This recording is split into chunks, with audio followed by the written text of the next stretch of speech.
शुभ सकाळ पिलामाने आरंभ करिबा शिशु संसार। जानिछ ना पिले, ईश्वरंक निकटरे आमे समस्ते समान। एठी केही बड़ नुहे कि केही सान नुहे, केही धनी नुहे कि केही गरीब नुहे। निज निज भितरे स्नेह भल पाइबा भल बुझामणा साहाଯ୍ୟ सहयोगरे आमे गोटिए डोरीरे बंधा हेइचु। फुलर अनेक पाखुड़ा देखिथिब पिलाए, सबु पाखुड़ा गुड़ाक केमिति पाखापाखि एकाठी रही थांती। आज एस शुणिबा संगीत रूपक आमे गोटिए फुलर पाखुड़ा। एई संगीत रूपकटिकु रचना एवं परिचालना करिसंती गौर पट्टनायक। परिवेषण करिसंती बौल अनुष्ठान कटकर पिलामाने। आस पिले शुणिबा संगीत रूपक आमे गोटिए फुलर पाखुड़ा।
गाँर आकाशरे उठे जेबे सूरुज, गाँ सारा बुणी दिए आलुअर मुरुज।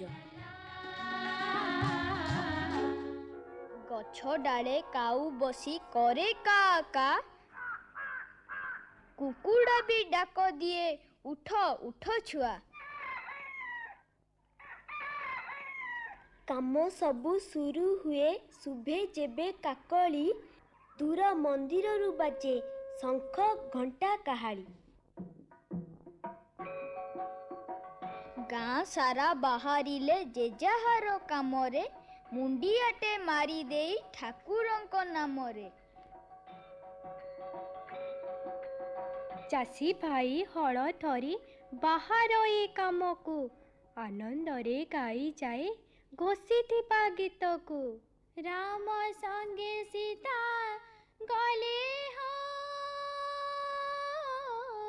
बनवास करे, संगे गले लईखण धनुषर धरी हो धनुषर धरी। जाऊलिया जा जा जा जा जा। रावण आसी कला सीतायांकु चोरी हो,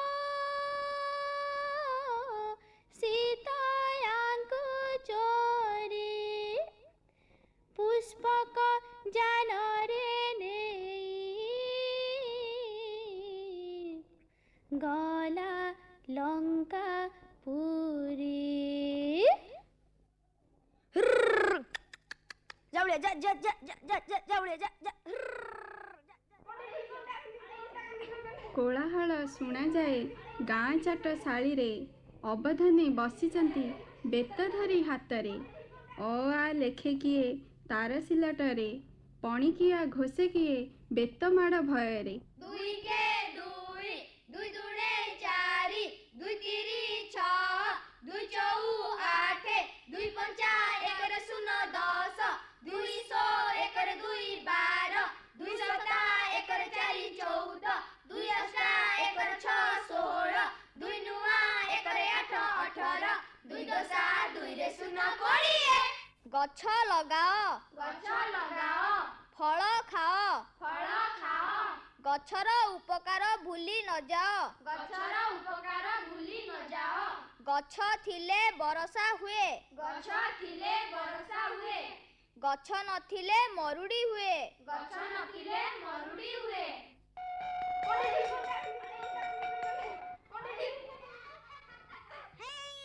ମୂଲିଆ ବାହାରେ କାମକୁ ତାହାର ସକାଳେ ସଅଳ, ଲୁଣ ପିଆଜରେ ଖାଇଦେଇ ଗଣ୍ଡେ ବାସି ପଖାଳ। ମୁଲିଆ ମୁଁ ମୁଲିଆ, ମୁଲିଆ ମୁଁ ମୁଲିଆ, ପେଟ ପୋଷେ କାମ କରି ମୁଣ୍ଡ ଝାଳ ତୁଣ୍ଡେ ମାରି, ପେଟ ପୋଷେ କାମ କରି ମୁଣ୍ଡ ଝାଳ ତୁଣ୍ଡେ ମାରି, ହୁଏ ନାହିଁ ମୁଁ ହାଲିଆ। ମୁଲିଆ ମୁଁ ମୁଲିଆ, ମୁଲିଆ ମୁଁ ମୁଲିଆ, ଖରା ଆସୁ ଶୀତ ଆସୁ ଆସୁ ପଛେ ବରଷା, ଡର ନାହିଁ କାମ ପାଇଁ ମା ଏକା ଭରସା। ପାଣି ତେଣ୍ଡେ କାଠ ହାଣେ ବିଲ ବାଛେ ଧାନ ବୁଣେ, ପାଣି ତେଣ୍ଡେ କାଠ ହାଣେ ବିଲ ବାଛେ ଧାନ ବୁଣେ, ସବୁ କାମେ ମୁଁ ଆଗୁଆ। ମୁଲିଆ ମୁଁ ମୁଲିଆ, ମୁଲିଆ ମୁଁ ମୁଲିଆ। ଦିପହର ହେଲେ ଖରା ଟାଣା ହୁଏ। ଗାଁର ସରୁ ନାଲି ରାସ୍ତାଟି ତାତି ଉଠେ। ଗଛ ଛାଇ ତଳେ ବସି ବାଟୋଇ ଥକା ମେଣ୍ଟାଏ। ହେଲେ ଡାକବାଲା ଭାଇ ଆଣ୍ଟୋନିର ଥକା ମାରିବାକୁ ବେଳ ଖାଇ ସାଇକେଲ ଘଣ୍ଟି ଟିନ୍ ଟିନ୍ କରି ଘର ଘର ବୁଲି ଚିଠି ଦେଇଯାଏ। ଚିଠି ଚିଠି ଚିଠି, ନା ମୋର ଡାକବାଲା ହୋ, ନା ମୋର ଡାକବାଲା, ନା ମୋର ଡାକବାଲା ହୋ, ନା ମୋର ଡାକବାଲା, ଚିଠି ନେଇ ଆସିଛି ମୁଁ, ଚିଠି ନେଇ ଆସିଛି ମୁଁ, କରେ ନା କାମରେ ଢିଲା ମୋ ଡାକବାଲା, କରେ ନା କାମରେ ଢିଲା ମୋ ଡାକବାଲା। ଚିଠି ଚିଠି ଚିଠି, କିଏ ଭାଇ କିଏ ଦାଦା, କିଏ ନାନୀ କିଏ କକା, କିଏ ଭାଇ କିଏ ଦାଦା, କିଏ ନାନୀ କିଏ କକା, ଆପଣାର ସବୁ ମୋର, ଆପଣାର ସବୁ ମୋର, ମଉସା ମାଉସୀ ପିଲା ହୋ ଡାକବାଲା, ମଉସା ମାଉସୀ ପିଲା ହୋ ଡାକବାଲା। ଚିଠି ଚିଠି ଚିଠି,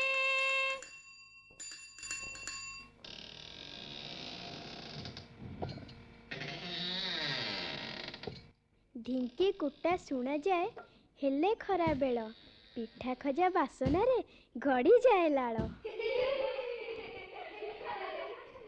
ମନେ ପଡ଼େ ରଜ ଦୋଳି ଗୁଡ଼ି ଉଡ଼ା ଦୋଳ, ଡୁଡୁ ପୁଣି ବୋହୂ ଚୋରି ଆଉ ପୁଚି ଖେଳ। ମନେ ପଡ଼େ ଆମ୍ବ ତୋଟା ଗାଁ ନଈ କୂଳ, କୋଳି ଖାଇ ହସି ଖେଳି ବୁଲିବାର ବେଳ। ମନେ ପଡ଼େ କୋଇଲିର କୁହୁ କୁହୁ ଗୀତ, ମନେ ପଡ଼େ ସାହି ଭାଇ ସାଙ୍ଗସାଥି ମିତ। ଏଇ ଗାଁର ବାରିକ ମୁହିଁ ହିଅର କରେ ବୋଲି, ଭଲ ମନ୍ଦରେ ଖବର ଦିଏ ମତେ କେ ଯିବେ ବୋଲି। ଏଇ ଗାଁର ରଜକ ମୁହିଁ ନାଟି ମୋର ଜଗା, ନାଟି ମୋର ଜଗା, ସଫା କର ଏଇ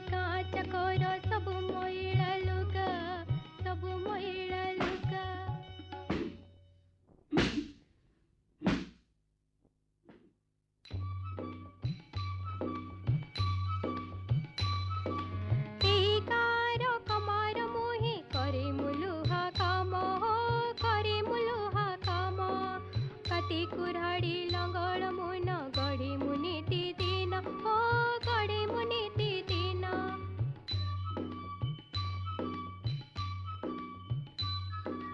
ए गार बढी मुही करई काठ काम पिला दिनरू शिखिछि सबु जीविका नाही आना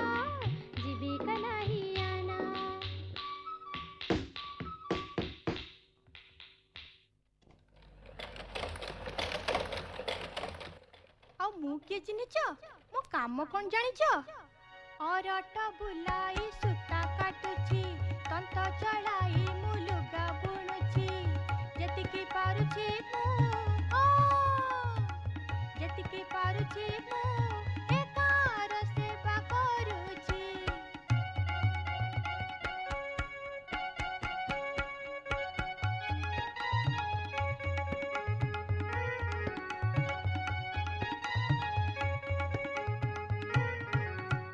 ବୋଲୁକାର ସବୁଠାରେ ଭାରି ଆଦର ମଜବୁତ ଶସ୍ତା ଆଉ ଭାରି ସୁନ୍ଦର ଯେତିକି ପାରୁଛି ମୁଁ ଏ କାର ସେବା କରୁଛି ଯେତିକି ପାରୁଛି ମୁଁ ଏ କାର ସେବା କରୁଛି ଆମ ଗାଁରେ ଅଛନ୍ତି କେତେ ଜାତି କେତେ ଧର୍ମର ଲୋକ। ହୋଲି, କୁଆଁର ପୁନେଇ, ଇଦ୍, ବଡ଼ଦିନ, ବୁଦ୍ଧ ପୂର୍ଣ୍ଣିମା, ମହାବୀର ଜୟନ୍ତୀ, ନାନକ ଜୟନ୍ତୀ ଇତ୍ୟାଦି ସବୁ ପର୍ବପର୍ବାଣୀରେ ସବୁ ଜାତି ସବୁ ଧର୍ମର ଲୋକେ ଏକାଠି ହୁଅନ୍ତି, କୋଳାକୋଳି ହୁଅନ୍ତି, ହସ ଖୁସିରେ ଭାଗ ନିଅନ୍ତି। କିଏ ବିପଦରେ ପଡ଼ିଲେ ସାହାଯ୍ୟ କରିବାକୁ ଆଗେଇ ଆସନ୍ତି, ଅନ୍ୟକୁ ଆପଣାର କରନ୍ତି। ଏଇ ଯେମିତି ରଫିକ୍ ମଉସା, ସେ ତ ସମସ୍ତଙ୍କର ମଉସା। ଅଣ୍ଡା ମାଂସ ବିକ୍ରି ମୋର ବେଉସା ମୁଁ ପରା ରଫିକ୍ ମଉସା ଅଣ୍ଡା ମାଂସ ଭଲ ଆମ ଦେହକୁ ସ୍ନେହ ସାର ମିଳେ ପରା ଆମକୁ ଅଣ୍ଡା ମାଂସ ବିକ୍ରି ମୋର ବେଉସା ମୁଁ ପରା ରଫିକ୍ ମଉସା ଅଣ୍ଡା ମାଂସ ଭଲ ଆମ ଦେହକୁ ସ୍ନେହ ସାର ମିଳେ ପରା ଆମକୁ ବୁଝିଲ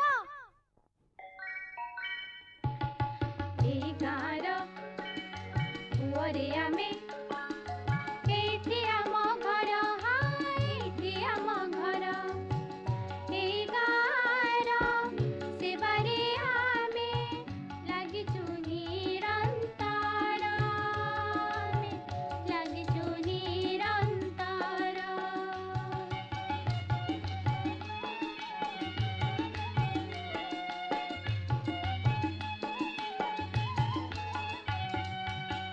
भेदभाव ତ ନାହିଁ ଏଠାରେ କେ ନୁହେଁ ବଡ଼ ସାନ ଆମ କାମରେ ଲାଗିଛୁ ସଦା ଆମ କାମରେ ଲାଗିଛୁ ସଦା ନିର୍ମଳ କରି ମନ ନିର୍ମଳ କରି ମନ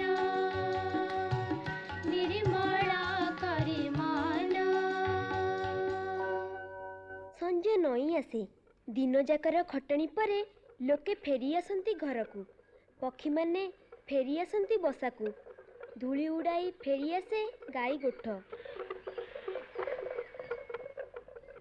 ଓଡ଼ିଆ ଘରର ବୋହୂ ତୁଳସୀ ଚଉରାମୂଳେ ଜାଳିଦିଏ ସଞ୍ଜ ସଳିତା ମୁଣ୍ଡିଆଟି ମାରି ଗୁହାରି ଜଣାଏ ଦୂର ପାହାଡ଼ର ସେପାରିରେ ଲୁଚିଯାଏ ନାଲିଆ ସୁରୁଜ ବୁଡ଼ିଲେ ସୁରୁଜ ପଶ୍ଚିମ ଆକାଶେ ଅନ୍ଧାର ଆସେ ମାଡ଼ି ଅନ୍ଧାର ଆସେ ମାଡ଼ି ତାରାଙ୍କ ମେଳରେ ମେଘ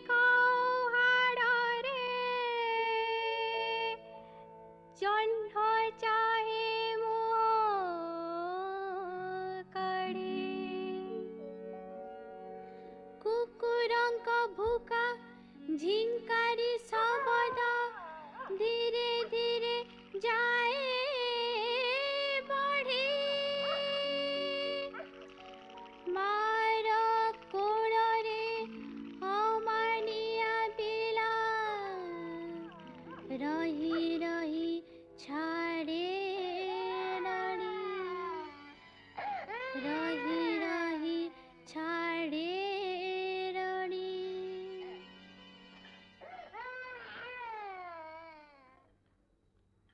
ପିଠି ଥାପୁଡ଼େଇ କାନ୍ଧରେ ପକାଇ ମା ଶୋଇଦିଏ ଛୁଆକୁ, ବୁଝାଇ ସୁଝାଇ ଗୀତ ଗାଇ ଗାଇ ଦେଖାଏ ସେ ଜହ୍ନ ମାମୁକୁ।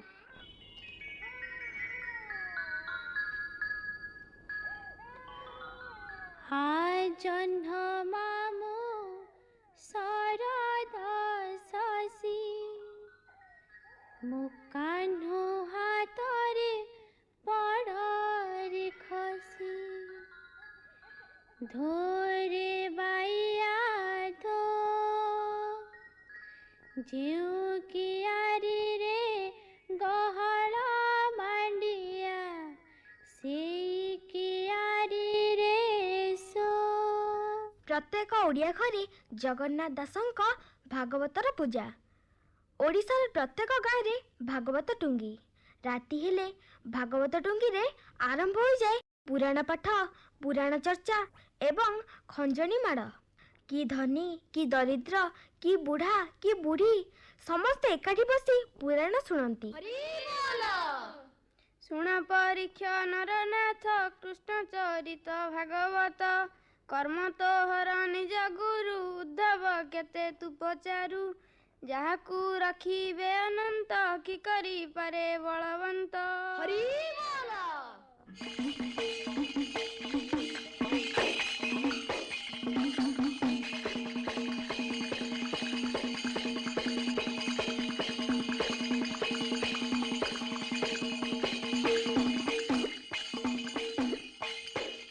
ଏଇଠି ସମସ୍ତେ ସମାନ, ବଡ଼ ସାନ, ଧନୀ ଦରିଦ୍ର କି ଜାତି ଧର୍ମର ପାଚେରୀ ଏଠି ନାହିଁ। ପରସ୍ପର ମଧ୍ୟରେ ସାହାଯ୍ୟ ସହଯୋଗରେ ଏଇ ଗାଁ ହସି ଉଠୁଛି। ସମସ୍ତେ ସ୍ନେହ ପ୍ରେମର ଡୋରିରେ ବନ୍ଧା, ସମସ୍ତେ ଯେପରି ଫୁଲର ଗୋଟିଏ ଗୋଟିଏ ପାଖୁଡ଼ା। ଏଇଠି ଗିର୍ଜାର ଘଣ୍ଟ, ମସଜିଦର ଆଜାନ ଏବଂ ମନ୍ଦିରର ଶଙ୍ଖନାଦ ଏକାକାର ହୋଇଯାଏ। ଗାଁର ଗଗନ ଭବନ ମୁଖରିତ ହୋଇଉଠେ।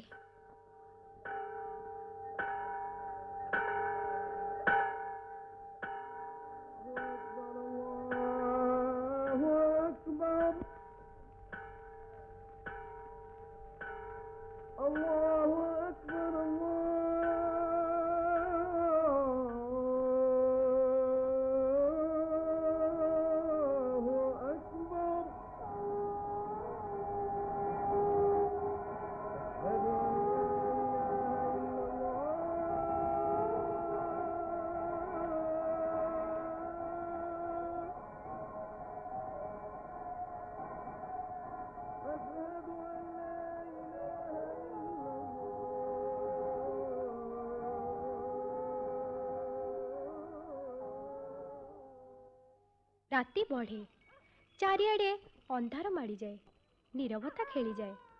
ଗାଁଟା ସାରା ଶୋଇପଡ଼ନ୍ତି, କିନ୍ତୁ ଉଜାଗର ରହିଯାଏ ଜଣେ। ସେ ହେଉଛି ଗାଁ ଚୌକିଦାର। ଗୋଟିଏ ହାତରେ ଲଣ୍ଠନ, ଆର ହାତରେ ଠେଙ୍ଗାଟିଏ ଧରି ବାହାରି ପଡ଼େ ଗାଁ ଜଗିବାକୁ। ମଝିରେ ମଝିରେ ଡାକ ଛାଡ଼େ,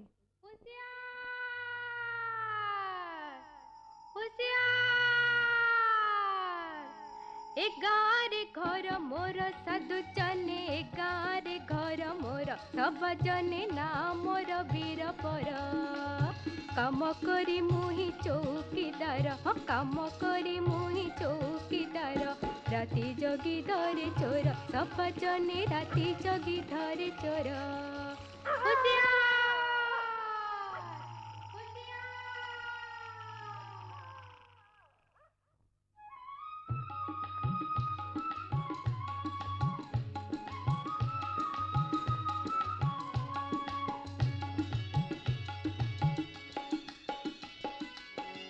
ଆମ ଗାଁ ହାସତେ କେଡ଼େ ସୁନ୍ଦର, ଆମ ଗାଁ ହାସତେ କେଡ଼େ ସୁନ୍ଦର। ଦେଖିବା ଦେବ ମନ୍ଦିର ଓ କେଡ଼େ ସୁନ୍ଦର।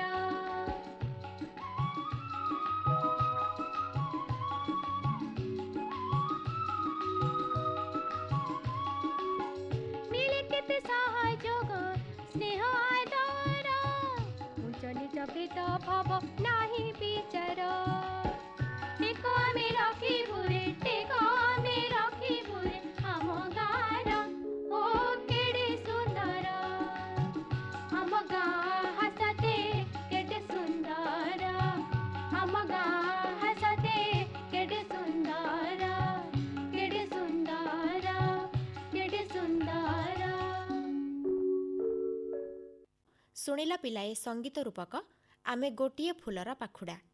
ପରିବେଷଣ କରିଥିଲେ ବଉଳ ଅନୁଷ୍ଠାନ କଟକର ପିଲାମାନେ। ସଙ୍ଗୀତ ରୂପକଟିକୁ ରଚନା ଏବଂ ପରିଚାଳନା କରିଥିଲେ ଗୌର ପଟ୍ଟନାୟକ। ପିଲାମାନେ ଦେଖିଲଣି ଗୋଟେ ବଢ଼ିଆ ସୁନ୍ଦର ଡ୍ରେସ୍ଟେ ପିନ୍ଧି ଗୋଟେ କୁନି ଭଉଣୀ ଆସି ଆମ ପାଖରେ ବସିଗଲେଣି। ମୁରୁକି ହସୁଛନ୍ତି। ଦେଖିବା ସେ କେଉଁଠୁ ଆସିଛନ୍ତି ଆଉ ଆଜି ଆମକୁ କ'ଣ କ'ଣ ସବୁ କହିବେ। ତମ ନାଁ କହିଦିଅ। ମୋ ନାଁ ଦିବ୍ୟାସା ସ୍ୱାଇଁ। ଦିବ୍ୟାସା, କେଉଁଠୁ ଆସିଛ? ମୁଁ ନ୍ୟୁ କଲୋନୀ ମହାତାବ ରୋଡ୍ କଟକରୁ ଆଇଛି। ତମ ଘରେ ସବୁ କିଏ କିଏ ଅଛନ୍ତି? ମୋ ଘରେ ମାମା, ବାବା, ଜେଜେ, ବୋଉ, ଦାଦା, ମିମି ଆଉ ମୋର 2ଟା ଛୋଟ ଭାଇ ଅଛନ୍ତି। ତମେ କେଉଁ କ୍ଲାସ୍ରେ ପାଠ ପଢ଼ୁଛ? 5 ତମ ସ୍କୁଲ ନାଁ କ'ଣ? DAV SCB medical public school OMP square. କେଉଁ ସବଜେକ୍ଟଟା ବି ଜମା ବି ପଢ଼ିବାକୁ ଭଲ ଲାଗେନି? Social science. ଆଉ କେଉଁଟା ବେଶୀ ଭଲ ଲାଗେ ପଢ଼ିବାକୁ? ମ୍ୟାଥମେଟିକ୍ସ। ଗଣିତ କଷିବାକୁ ଭାରି ଭଲ ଲାଗେ ତମକୁ, ନାଇଁ? ହଁ। ତମର ଟେବୁଲ ହେଇଗଲାଣି? ହଁ। କେଉଁ ଯାଏଁ ଟେବୁଲ ହେଲାଣି? 20 ଯାଏଁ ହେଇଗଲାଣି। ବଢ଼ିଆ କଥା। ଆଉ କ'ଣ ଖାଇବାକୁ ବେଶୀ ଭଲ ଲାଗେ? ମୋତେ ରୁଟି ପନିର ତରକାରୀ ଭଲ ଲାଗେ। ସ୍କୁଲ ଯିବା ପୂର୍ବରୁ ତମେ ଘରେ କ'ଣ କ'ଣ ସବୁ କର? ମୁଁ ଶୋଇକି ଉଠିକି ଗାଧେଇ ସାରେ, ତାପରେ ଠାକୁରଙ୍କ ପାଖରେ ପ୍ରେୟାର କରେ, ତାପରେ ଖାଇକି ସ୍କୁଲ ଯିବେ। ସବୁଦିନ ଠାକୁରଙ୍କ ପାଖରେ ପ୍ରାର୍ଥନା କର, ନାଇଁ? ହଁ। କ'ଣ ପ୍ରାର୍ଥନା କର ଆମକୁ ଟିକେ କହିବ? ଶ୍ରୀକୃଷ୍ଣ ଗୋବିନ୍ଦ ହରେ ମୁରାରେ ହେ ନାଥ ନାରାୟଣ ବାସୁଦେବ ହରେ ମୁରାରେ ମଧୁକୈଟବାରେ ଗୋବିନ୍ଦ ଗୋପାଳ ମୁକୁନ୍ଦ ସୌରେ ଜଗେଶ ନାରାୟଣ କୃଷ୍ଣ ବିଷ୍ଣୁ ନିରାସମ ଜଗଦୀଶ ରକ୍ଷ। ବାଃ, ବହୁତ ବଢ଼ିଆ। ଛୁଟି ଯେତେବେଳେ ହୁଏ ତମର ସ୍କୁଲ, କୁଆଡ଼େ ସବୁ ବୁଲିବାକୁ ଯାଅ? ହଁ, ମୁଁ ମାମୁଁ ଘରକୁ ଯାଏ, ପୁରୀ ଆଉ ପିଇସିଙ୍କ ଘରକୁ ଯାଏ। ପୁରୀ ଗଲେ କ'ଣ ସବୁ ଦେଖିବାକୁ ପାଅ? ପୁରୀରେ ଶ୍ରୀମନ୍ଦିରକୁ ଯାଇକି ବୁଲେ, ଆଉ ସି ବିଚ୍ରେ ବି ସେ ପାଣିରେ ଖେଳେ। ସମୁଦ୍ର ପାଣି କେବେ ଚାଖିଛ? ହଁ। କେମିତି ଲାଗେ? ଲୁଣିଆ। ସମୁଦ୍ର କୂଳରେ ତମେ ଯେତେବେଳେ ବୁଲ କ'ଣ କ'ଣ ସବୁ ଦେଖିବାକୁ ମିଳେ? ସେଠି ଘୋଡ଼ା ଓ ଓଟମାନଙ୍କ ଉପରେ ଚଢ଼ି ବୁଲିବାକୁ ମିଳେ। ବହୁତ ଲୋକ ବି ଆସିଥାନ୍ତି ବୁଲିବା ପାଇଁ। ପୁରୀ ମନ୍ଦିର ବୁଲିବାକୁ ଯାଅ, ସେଠି କ'ଣ ଖାଇବାକୁ ମିଳେ? ଅଭଡ଼ା, ଭଲ ଡାଲି। ଲାଗେ ଖାଇବା ପାଇଁ? ହଁ। ବହୁତ ବଢ଼ିଆ ଲାଗେ, ନାଇଁ? ହଁ। ଘରେ କାହା ପାଖରେ ବେଶୀ ଗେହ୍ଲା ହୁଅ? ଜେଜେ ଆଉ ମାଙ୍କ ପାଖରେ। ହଁ। ଆଉ କ'ଣ ତମକୁ ସେମାନେ କୁହନ୍ତି? ଜେଜେ ମୋତେ ଗପ କୁହନ୍ତି ଆଉ ଠାକୁରଙ୍କ ବିଷୟରେ ଭଲ ଭଲ କଥା କୁହନ୍ତି। ତମ ଜେଜେଙ୍କ ନାଁ କ'ଣ?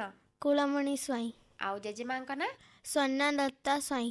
ତମକୁ ଜେଜେ କ'ଣ ଶିଖେଇଛନ୍ତି ଆମକୁ ଟିକେ କହିବ? ହଁ, କୁହ। ମୁଁ କହିବାକୁ ଚାହୁଁଛି ଗୋଟିଏ ଗପ। ଗପର ନାଁ ହେଲା ପ୍ରକୃତ ବନ୍ଧୁ। ଗୋଟିଏ ଗାଁରେ ଗୋଟିଏ ପିଲା ରହୁଥିଲା, ତା ନାଁ ଚିକୁ। ସେ ଭଲ ପାଠ ପଢ଼ୁଥିଲା, ସେ ସ୍କୁଲ ବି ସବୁବେଳେ ଯାଉଥିଲା। ତାର ସ୍କୁଲରେ ବି ବହୁତ ଗୁଡ଼ିଏ ବନ୍ଧୁ ଥିଲେ, ଯେମିତିକି ସୋନୁ, ମୋନୁ, ରାଧା, ଚିକି। ସେମାନଙ୍କ ଭିତରୁ ସୋନୁ ତାର ବେଷ୍ଟ ଫ୍ରେଣ୍ଡ ଥିଲା।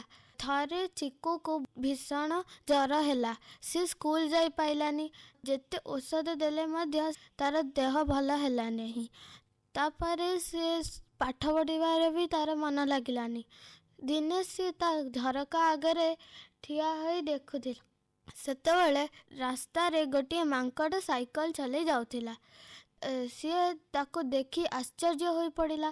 ତାପରେ ତା ପରଦିନ ସିଏ ଗୋଟିଏ ଠେକୁଆକୁ ସାଇକେଲରେ ଦେଖିଥିଲା। ସିଏ ତା ଘର ବାହାରକୁ ଆସି ତାକୁ ଦେଖିଲା। ସେ ଠେକୁଆ ତାକୁ ହାତ ହଲେଇ ପଳାଇଲା। ଏମିତି କିଛି ଦିନ ପାଇଁ ଭାଲୁ, ବାଘ, ହାତୀ, ହରିଣ ମାନେ ସାଇକେଲ ଚଲେଇ ଯାଉଥିଲେ। ତାପରେ ଏମାନଙ୍କୁ ଦେଖି ସେ ବହୁତ ହସ ହସରେ ରହିଲା। ତାଙ୍କର ଟିକେ ଦେହ ବି ଭଲ ହେବାକୁ ଲାଗିଲା।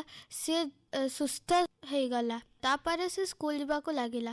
ସ୍କୁଲରେ ତା ସାଙ୍ଗମାନେ ତାକୁ ଦେଖି ବହୁତ ଖୁସି ହେଲେ। ସେ ପଶୁମାନଙ୍କ ବିଷୟରେ ବି କହିଲା କି ସାଇକେଲ ଚଲେଇ ଠେକୁଆ, ହାତୀ, ଭାଲୁ, ବାଘ ଯାଉଥିଲେ। ସେମାନେ ଆଉ ଆସୁନାହାନ୍ତି ବୋଲି ମୋର ମନ ଦୁଃଖ ବି ହେଉଛି। ତାପରେ ସୋନୁ ପ୍ରକୃତ କଥାଟା କହିଦେଲା କି ଯେ ସିଏ ପଶୁମାନଙ୍କର ପୋଷାକ ପିନ୍ଧି ତାକୁ ଖୁସି କରାଇବା ପାଇଁ ଏମିତି ତାକୁ ହସେଇବା ପାଇଁ କି ସେମିତି କରୁଥିଲା। ତାପରେ ସେ ତାକୁ ସୁସ୍ଥ କରାଇ ଦେଇଥିଲା। ଚିକୁ ଆଖିରେ ଲୁହ ଆସିଗଲା ଓ ସିଏ ତାକୁ କୁଣ୍ଢାଇ ପକାଇଲା ଓ କହିଲା କି ମୋତେ ସୁସ୍ଥ କରିବା ପାଇଁ ବହୁତ ବହୁତ ଧନ୍ୟବାଦ। ଏହି ଗପଟିରୁ ଆମେ ଶିଖିଲୁ ଯେ ପ୍ରକୃତ ବନ୍ଧୁ ହିଁ ଏକ ଅମୂଲ୍ୟ ରତ୍ନ ସହିତ ସମାନ। ତା ସାଙ୍ଗର ଦେହ ଖରାପ ଥିଲା ବୋଲି ତା ମନ ଦୁଃଖ ଥିଲା। ସେ କେମିତି ଜଲ୍ଦି ଭଲ ହେଇଯିବ ବୋଲି ସିଏ ଅଲଗା ଅଲଗା ବେଶ ଧରିକି ଆସୁଥିଲା ତାକୁ ଟିକେ ହସେଇବା ପାଇଁ। କାରଣ ସିଏ ଘରେ ରହୁଥିଲା, ଦେହ ଭଲ ନଥିଲା ବୋଲି ବାହାରକୁ ଯାଇପାରୁନଥିଲା, ଖେଳିବା ପାଇଁ ତା ମନ ଦୁଃଖ ହେଉଥିଲା। ତା ମନ ଖୁସି କରିବା ପାଇଁ କି ସିଏ ଗୋଟେ ଭଲ ବନ୍ଧୁର ପରିଚୟ ଦେଲା, ନାଇଁ କି? ହଁ। ଆଉ ତମେ ଯେତେବେଳେ ଘରେ ରୁହ, ସ୍କୁଲ ଯାଅନି, କ'ଣ କ'ଣ ସବୁ କରିବାକୁ ଭଲ ପାଅ? ପେଣ୍ଟିଂ କରିବାକୁ ଭଲ ଲାଗେ ମୋତେ। ଆଉ ମୋ ଭାଇମାନଙ୍କ ସହିତ ଖେଳିବାକୁ ମୋତେ ଭଲ ଲାଗେ। କ'ଣ କ'ଣ ସବୁ ବନେଇଛ ଚିତ୍ର? ସିନେରୀ ବନାଏ ଆଉ ଫୁଲମାନଙ୍କର ଚିତ୍ର ବନାଏ। ତାକୁ ରଙ୍ଗ ଦିଅ? ହଁ।